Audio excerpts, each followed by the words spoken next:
Big Boss season 9 இந்த weekend எபிசோட்ல என்னெல்லாம் நம்ம எதிர்பார்க்கணும், என்ன மாதிரி விஷயங்கள்லாம் விஜய் சேதுபதி கேள்வி கேட்கணும், இந்த ஷோவை அடுத்த கட்டத்துக்கு எப்படி எடுத்துட்டு போறாங்க, வைல்ட் கார்டு என்ட்ரி உள்ள வரப்போறவங்க இந்த கேமை மாத்துவாங்களா இல்ல திரும்பவும் அப்படிதான் இருக்குமா, முக்கியமா குரூப்பிசம் பீக்ல இருக்கு, அது முக்கியமா வெள்ளிக்கிழமை எபிசோட்ல ஒண்ணுமே இல்ல. அப்போ எதை நோக்கி தான் போயிட்டு இருக்கு இந்த பிக் பாஸ் சீசன் 9? இதுக்கெல்லாம் யார் காரணம், என்ன முடிவெடுக்க போறாங்க, அப்படி பல விஷயங்களை பேச போறோம். வீடியோ ஸ்கிப் பண்ணாம ஃபுல்லா பாருங்க. Welcome to the channel. நான் உங்க விஷால் சரவணன். வாங்க வீடியோக்குள்ள போகலாம். டெய்லி அப்டேட்ஸ், டெய்லி வீடியோஸ்க்கு மறக்காம நம்ம சேனலை சப்ஸ்கிரைப் பண்ணி பெல் ஐகானை கிளிக் பண்ணிக்கோங்க. பிக் பாஸ் சீசன் 9 இந்த குரூப்பிசம் பீக்ல இருக்கு. இந்த சீசன் 9ல ஏன்னா அடுத்த வாரத்துக்கான நாமினேஷன் ஃப்ரீ பாஸ் கலையரசனுக்கும் கனித்திருக்கும் கொடுத்திருக்காங்க. சோ இந்த குரூப்பிசம் எப்படி பீக்ல இருக்கு அப்படின்னா, ஒரு குறிப்பிட்ட குரூப்பை சேர்ந்தவங்க மட்டுமே நிறைய பாத்தீங்கன்னா பெனிஃபிட்ஸ் அனுபவிக்கிறாங்க அப்படிங்கிறது வீட்டுல இருக்கிறவங்களுடைய கருத்து. முக்கியமா விஜய் பார்வதி இந்த விஷயத்த ரொம்ப நாளா சொல்லிட்டு இருக்காங்க. கடைசி 2 நாட்களாக திவாகரும் சொல்ல ஆரம்பிக்கிறாரு. முக்கியமா அதர் கண்டஸ்டன்ஸும் சொல்லிட்டு இருக்காங்க. அப்போ இந்த குரூப்பிசத்தை பத்தி விஜய் சேதுபதி எப்ப கேள்வி கேட்க போறாரு? வருஷம் எல்லா சீசன்லயும் இந்த குரூப்பிசம் பீக்ல இருக்கு. இதன் மூலியமாக நிறைய பேர் மிக்சர் சாப்பிட்றவங்க எல்லாமே டே 70 டே 80 வரைக்கும் வந்துகிட்டு இருக்காங்க. அதான் அதையே இந்த வருஷமும் கொண்டு வந்திருக்காங்க. அது இது வரைக்கும் கேள்வி கேட்காம இருக்காங்க அப்படிங்கிறது மிகப்பெரிய ஆச்சரியம். ஏன்னா இதுக்கு முன்னாடி சீசன்ல குரூப்பிசம் அப்படின்னு ஒரு விஷயம் இருந்துச்சுன்னா அதை கண்டிப்பா அட்ரஸ் பண்ணிருக்காங்க வீக்கெண்ட் எபிசோட்ல. ஆனா விஜய் சேதுபதி தன்னுடைய வேலையை சரியா பார்க்க மாட்டாரோ, அதுக்கான ஒரு இம்பார்ட்டன்ஸ் கொடுக்க மாட்டாரோ அப்படின்னு நமக்கு கேள்வி கேட்க தோணுது. சபரி, FJ, கனித்திரு, அதுக்கப்புறம் பாத்தீங்கன்னா கலையரசன், கெமி, சோ இவங்க எல்லாமே, முக்கியமா விக்ரம், சோ இவங்க எல்லாமே ஒரு கேங்கா ஃபார்ம் ஆகுறாங்க, ஒரு குரூப்பிசத்தை பண்றாங்க. இது மத்தவங்களுக்கு தெரியக்கூடாது, மத்தவங்க இதை கண்டுபிடிச்சிடக்கூடாது அப்படின்னு ஒரு கரெக்டான ஒரு பார்வையில இருக்காங்களோ அப்படின்னு தோணுது. கனித்திரு என்ன முடிவு எடுக்கிறாங்களோ, சபரி என்ன முடிவு எடுக்கிறாரோ, இல்லைன்னா அந்த குரூப்ல யார் எந்த முடிவு எடுக்கிறாங்களோ அந்த முடிவை, அந்த டிசிஷனை கண்மூடிக்கிட்டு இந்த கடிவாள கட்டின குதிரம்பாங்கல்ல, அதாவது கடிவாள கட்டல குதிரன்னு வச்சுங்களேன், அதுக்கு சுய சிந்தனையே இருக்காது. ஏன்னா கண்ணை கட்டிடுவாங்க, இந்த பக்கம் அந்த பக்கம் போகக்கூடாது, மேல இருந்து ஜாக்கி சொல்றதான் கேட்கணும் அப்படிங்க. ஸோ அதே மாதிரிதான் இந்த 6 பேருமே ஃபாலோ பண்ணிக்கிட்டு வராங்க. ஸ்டில் அப்படிதான் பண்ணிக்கிட்டு இருக்காங்க. என்ன கேட்டீங்கன்னா, கனித்திருவும் சரி கலையரசனும் சரி not deserving for nomination free pass. முக்கியமா கனித்திரு அண்ட் கலையரசன். ஏன் அப்படின்னா, நீங்க ஸ்டோரி சொல்ற அப்படிங்கிறதுக்காக எல்லாருக்கிட்டுமே ஸ்ட்ரகிள் இருக்கும், எல்லா ஸ்டோரியிலுமே ஸ்ட்ரகிள் இருக்கும், எல்லாருமே கஷ்டப்பட்டு எல்லாருமே முட்டி மோதி தான் மேல வந்திருப்பாங்க. ஆனா இந்த இடத்துல ஓட்டிங் அப்படின்னு ஒரு விஷயத்தால, ஜனநாயக அடிப்படையில ஓட் பண்றது அப்படிங்கிற விஷயத்தால உங்களுக்கு ஒரு பெரிய குரூப் இருக்கு அப்படின்னா, அந்த குரூப் எடுக்கிற முடிவு தான் ஒட்டுமொத்த வீடு எடுக்கிற முடிவு அப்படின்னு எப்படி நம்ம நம்ப முடியும்? எப்படி அதை ஏத்துக்க முடியும்? ஏன் இதை பத்தி எல்லாம் பிக் பாஸ் கேள்வி கேட்க மாட்டாங்க? அப்ப அந்த இடத்துல வியானா, கனித்திரு அப்படின்னு நிக்கும் பொழுது கானா வினோத்லாம் ஃபர்ஸ்ட் வியானா சொன்னாரு. ஆனா திரும்பவும் பாத்தீங்கன்னா லாஸ்ட் ரவுண்ட்ல அவர் கனித்திரு அப்படிங்கிறாரு. அப்போ இங்க நீங்க ஏதோ ஒண்ணு புகுத்த விரும்புறீங்க. எனக்கு தெரிஞ்சு எல்லாருடைய ஸ்டோரியுமே பாத்தீங்கன்னா ஓகே தான். எல்லாருமே ஸ்டோரி அவங்க லைஃப்ல நடந்தது அவங்களுக்கு தெரிஞ்ச விஷயத்த சொல்றாங்க. அங்க இருக்கவங்க யாருமே மிகப்பெரிய டைரக்டர்ஸ் கிடையாதுங்க இல்லைங்களா? அவங்களோட ஸ்டோரியை அவங்களுக்கு தெரிஞ்ச ஒரு பாடி லாங்குவேஜ்ல அவங்க அதை கன்வே பண்றாங்க. அப்படி இருக்கும் பொழுது இந்த குரூப்பிசம் பீக்ல போகுது. நாட் ஒன்லி நாமினேஷன் ஃப்ரீ பாஸ்ங்க, சூப்பர் டிலக்ஸ் மேட்டரா இருக்கட்டும், முக்கியமா வீட்டுல நடக்கிற மற்ற விஷயங்கள், இது எல்லாத்துலயுமே இந்த குரூப்பிசம் இன்வால்வ் ஆகி இதன் மூலியமாக நிறைய பேர் கேம் பிளே அங்க ஸ்டாப் ஆகுது. இதை கண்டிப்பா விஜய் சேதுபதி அட்ரஸ் பண்ணியே ஆகணும்.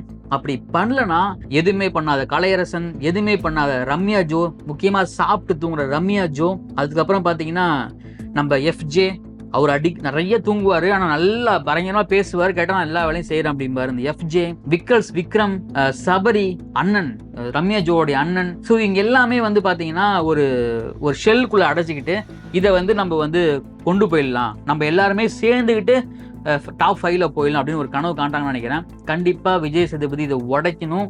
இதை உடைக்கல அப்படின்னா மக்கள் கேள்வி கேட்க ஆரம்பிச்சிருவாங்க. அவருக்கு தான் தலைவலி நினைக்கிறேன் நானு.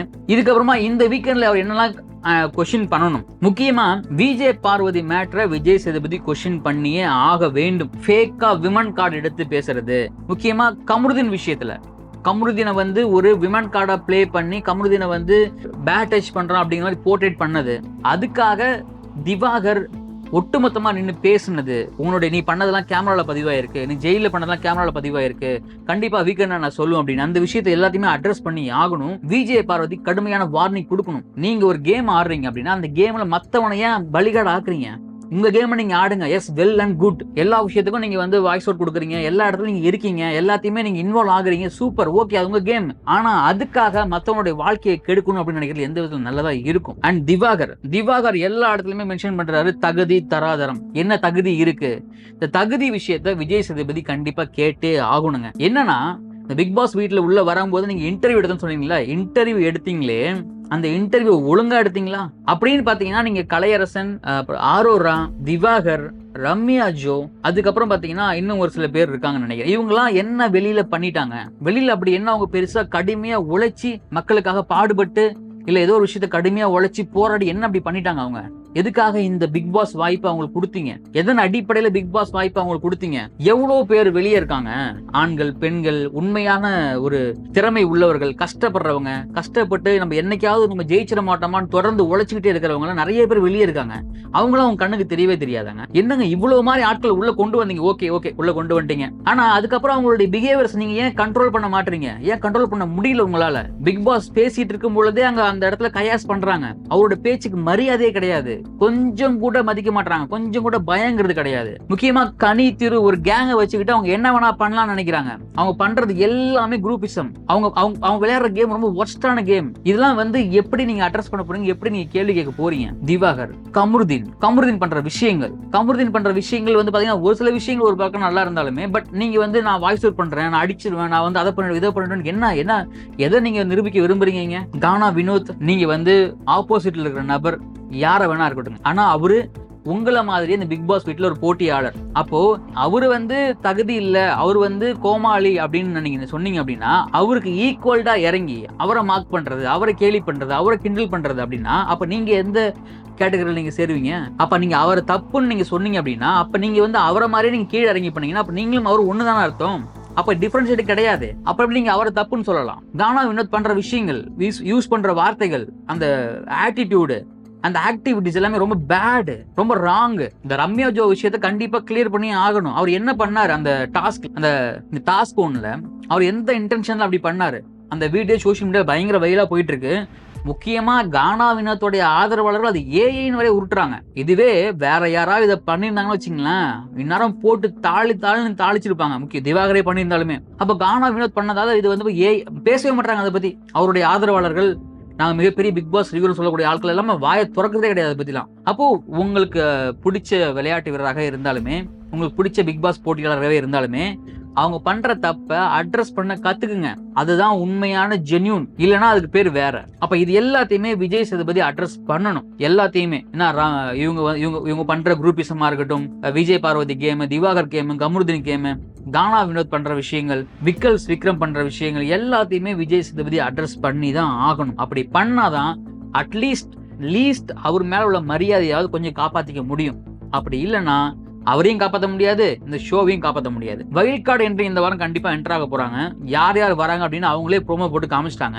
அவங்க எல்லாமே ப்ரோமோல வந்து பாத்தீங்கன்னா ரொம்ப ஃபயரா பேசியிருந்தாங்க. நாங்க உள்ள வந்து பாத்தீங்கன்னா அடிச்சு கேம் ஆடுவோம், நாங்க உள்ள வந்து பாத்தீங்கன்னா ஆகா ஊகன் ஆடுவோம், நாங்க உள்ள வந்து பாத்தீங்கன்னா அப்படியே உருட்டி பரட்டிடுவோம் அப்படின்னு. நீங்க என்னத்த உருட்டு பரட்டுறீங்க நாங்க பார்க்க தான் போறோம். இத்தனை வருஷமா வைல்ட் கார்டுல உள்ள வரவங்க எல்லாருமே பேசுவாங்க, ஆனா செயல்ல ஒண்ணும் இருக்காது. எக்ஸ்பர்ட் அர்ச்சனாவை தவிர, விஜய் அர்ச்சனாவை தவிர, வைல்ட் கார்டில் வந்து கண்டஸ்டன்ட் வந்து பார்த்தீங்கன்னா பிக் பாஸ் ஹிஸ்ட்ரியிலே வந்து அவங்க வந்து டைட்டில் வின் பண்ணாங்க. என்ன காரணம்னா அவங்க விளையாண்ட கேம் அந்த மாதிரி, அவங்க எடுத்த ஸ்டாண்ட் அந்த மாதிரி. ஆனால் அந்த மாதிரி ஒரு வைல்ட் கார்டு கண்டஸ்டன்ட் இந்த சீசன்ல வருவாங்களா? இவங்க எல்லாம் பார்த்தா அந்த மாதிரி விளையாடுற மாதிரி தெரியலையே. இவங்கலாம் எப்படி கேம் அடுத்துக்கிறது கொண்டு போக போறாங்க? நான் அடிச்சு சொல்றேங்க, இப்ப வர வைல்ட் கார்டு கண்டஸ்டன்ஸ் எல்லாருமே இப்ப இருக்காங்க இல்லைங்களா, அவங்கள மாதிரி அவங்களும் அடுத்த 2 நாள் 3 நாள் ஆயிடுவாங்க. அப்படியே அந்த ஒரே குட்டையில ஒரு மட்டைகள் அப்படிங்கிற மாதிரி உள்ள வந்து ஜெல் ஆகி அவங்களும் வந்து ஒரு மழையில் நினைஞ்ச புஷ்வான மாதிரி புஷ்னு போயிடுவாங்க. இதுதான் நடக்க போகுது. இன்னும் அடுத்து என்னென்ன விஷயங்களை விஜய் சேதுபதி பேச போறாரு, முக்கியமா யார் எவிக்ட் ஆக போறாங்க, விஜய் பார்வதி, கமருதீன், கானா வினோத், அரோரா சிங்கேலர், கலையரசன், எல்லாருடைய ப்ரெடிக்ஷனும் அரோரா அல்லது கலையரசன் அப்படிங்கிற விஷயம் தான் ரொம்ப மோஸ்டா இருக்கு. நம்மளும் பொறுத்திருந்து பார்க்கலாம் அது யாராக இருக்க போகுது அப்படின்னு சொல்லிட்டு. ஒருவேளை சர்ப்ரைஸ் கொடுத்தாலும் அது ஆச்சரியப்படுறது கிடையாது. உங்களுடைய கருத்து, யாரு வந்து எவிக்ட் ஆகுவாங்க இந்த வாரம்? அதே மாதிரி இந்த வாரம் உள்ள என்ட்ரி ஆற வைல்ட் கார்டில் யார் ஃபயரா இருப்பாங்க? உங்களுடைய கருத்துக்கள் கமெண்ட்ல பதிவு பண்ணுங்க. விஜய் சேதுபதி என்ன விஷயத்தை அட்ரஸ் பண்ணணும் அந்த விஷயத்தையும் கமெண்ட்ல பதிவு பண்ணுங்க. உங்க ஃப்ரெண்ட்ஸ் உங்க ஃப்ரெண்ட்ஸ் யாராவது பிக் பாஸ் ரசிகராக இருந்தா அவங்களும் இந்த வீடியோ ஷேர் பண்ணுங்க. கண்டிப்பா அவங்களும் இந்த வீடியோ பார்த்து ஷேர் பண்ணி லைக் பண்ணுங்க. Daily videos Bigg Boss review ஹானஸ்டா ஜெனுவனா பார்க்கணும்னா மறக்காம சப்ஸ்கிரைப் பண்ணிக்கங்க. மீண்டும் ஒரு வீடியோ சந்திக்கிறேன். நான் உங்கள் விஷால் சரவணன். நன்றி, வணக்கம்.